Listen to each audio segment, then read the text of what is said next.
Cryopreservation is a process that maintains biological samples in a state of suspended animation at cryogenic temperature for any considerable period and is used to preserve the fine structure of cells. Now, the origins of low-temperature tissue storage research date back to the late 1800s, and more than half a century later, osmotic stress was believed to be a main contributor to cell death during cryopreservation. Now, consequently, the addition of cryoprotective agents such as dimethyl sulfoxide, now glycerol, and ethylene glycol or propylene glycol was identified as a necessary step to protect against rampant cell death during cryopreservation. In addition to the osmotic stress, cooling and thawing rates were also shown to have significant influence on cell survival during low temperature storage. Now, joining us now to examine cryopreservation and its impact on society is Dr. Abayomi Ajayi, Managing Director and CEO at the Nordical Fertility Center. I want to say good afternoon and welcome to Newsday. Good afternoon, Aaron. Yes, I'm a big movie buff. So back in the day, this was regarded as science fiction. So there was a movie, Demolition Man, that featured Sylvester Stallone and Wesley Snipes then. This was probably in the early 90s. And they delved into cryopreservation, so to speak. And it was all science fiction then. But a lot has changed between then and now. And now what was fictional imagination has become reality. Bring us up to speed. Where are we in that particular science right now? Wow. I think we've got really far. What we thought was fiction, just like you said, has now become a big thing, especially for fertility preservation. Okay, now we're like able to stop the biological clock of either the man or the woman, but most especially women. You know that women, we are always talking about the biological clock, that the woman's time is always ticking away. Yes. So we say it's a biological clock. But now it's possible for you to freeze the most important thing, that it's the egg that the woman contributes to reproduction. So it's possible to freeze it. But of course, we have always known that we could freeze sperm for the man for a long time. Okay. Then we followed by freezing the combination of the sperm and the egg. But the egg was particularly troublesome because the egg is the biggest human cell. And because it's big, relatively, is a cell, it has a lot of water. And that was where the problem was.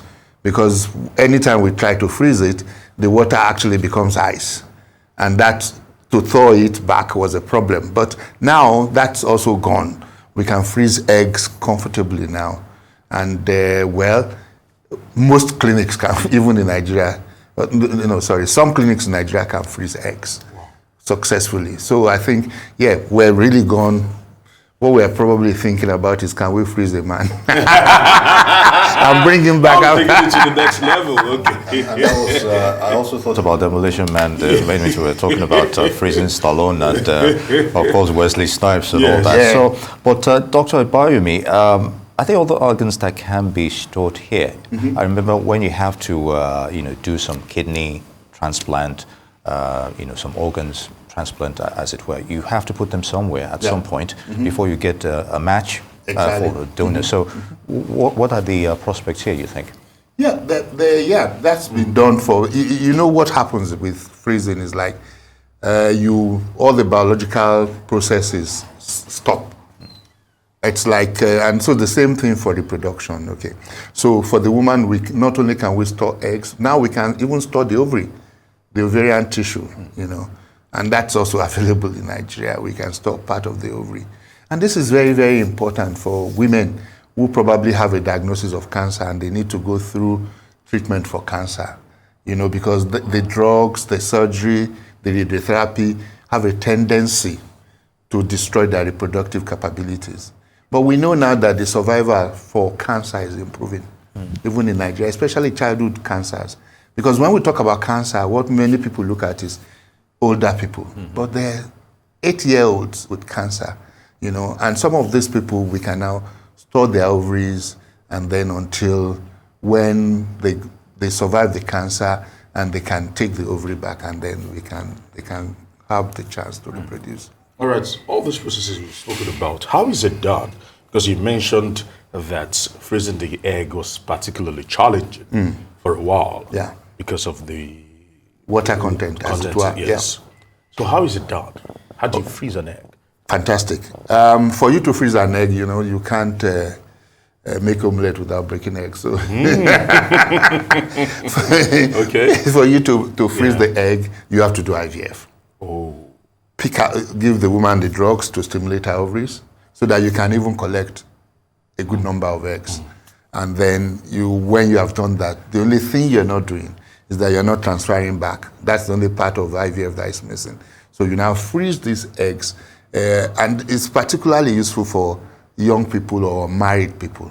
You know, one of the problems we had with storing embryos where you put the egg and the sperm together is that if for any reason the man changes his mind along the road, you know, whether it's a marriage or anything or a union or whatever, and the man says, you know what, I'm not doing this again, then you have a problem. But if it's only your eggs, then you are the one that you are in control, total control of what you do with the eggs. So, yeah. Yeah. All right, Dr. Abayomi. How long can you actually freeze egg? I don't think it's a finite thing here. And of course, are there risks to egg storage realistically? Yeah, well, the first question, how long can you freeze eggs? The answer is that, just like you said, you can freeze indefinitely. Okay. I know there's some countries where they've tried to put laws and say you cannot freeze more than 10 years, for example, in the UK. But we know there is so many moves trying to say, look, this is not fair. So, because imagine an 80-year-old, you freeze her eggs. 10 years, she's 18. She's probably not married at 18. What are you saying? Are you saying that we should discard the eggs or what? But in Nigeria, luckily, there are no laws like that. We can freeze eggs to almost indefinitely. Now, what are the risks to this? The risk at the risk of IVF. I don't know. There was something that happened during the Katrina, you know. Some of the IVF clinics got flooded. And we saw them rescuing the tanks that contained the eggs. Okay. And they got babies from these eggs, you know. So the risk of egg storage is the risk of IVF, okay? And we know that the risk of IVF are very, very rare, okay? The biggest risk is what we call ovarian hyperstimulation. That is when the woman produces too many eggs, all right? Because, you know, we said we're going to do IVF first. So when there are too many eggs, then that can actually endanger a woman. But luckily now, in 2024, many clinics I know, for the past 10 years or so, they've not had ovarian hyperstimulation because research has gone in that direction to give us regimen that really cause you to have that kind of thing. The second thing that can come is when you are picking up the eggs. Maybe 1 in 1,000, there can be that accidental puncture of an artery or something like that. Okay. But that is extremely very rare. I've never seen it, really. I just read about it, and I've been doing this for over 20 years. So I've never seen this. So, but it's a possibility. We also tell patients about this. And the third thing is that the risk of multiple pregnancy, okay, but where we know that has decreased also considerably in this environment because nobody transfers 3-4 embryos like we used to do in those days anymore. So those are the risks that can be with freezing eggs. Okay. Right. All this are quite fascinating, I must actually say, because seeing the evolution of science, literally, always fascinates me. But I look at it again and try to bring it into the reality in which I live in, which is Nigeria. Yeah. Because I'll never forget, there were reports about a particular pastor who came to have a surgery here in Lagos, and the hospital deemed it safe. It wasn't a life-threatening surgery. It was actually a cosmetic surgery, as a matter of fact. and the worst, or what some people call the village people, struck. The worst happened. There was power failure.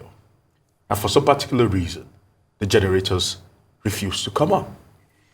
And unfortunately, the pastor ultimately lost his life. And my uncle, hence my question. How do you, where and how do you preserve these eggs? That's in an incident whereby There's power failure. that these eggs and our future is preserved. Okay, thank you. Wonderful question. Actually, the eggs are preserved in liquid nitrogen. So it's really not NEPA dependent. Oh, okay. Good to know that.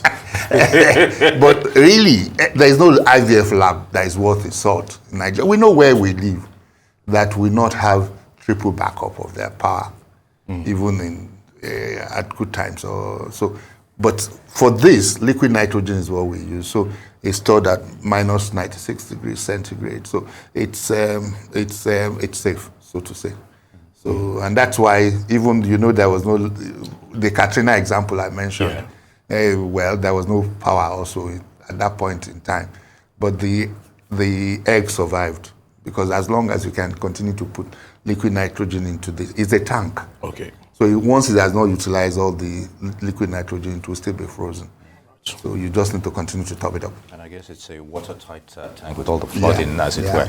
All right, Dr. Abayomi, Ajayi, MD, CEO, Nordic Care Facility Center. Always a pleasure to have you with us. My pleasure. My pleasure too.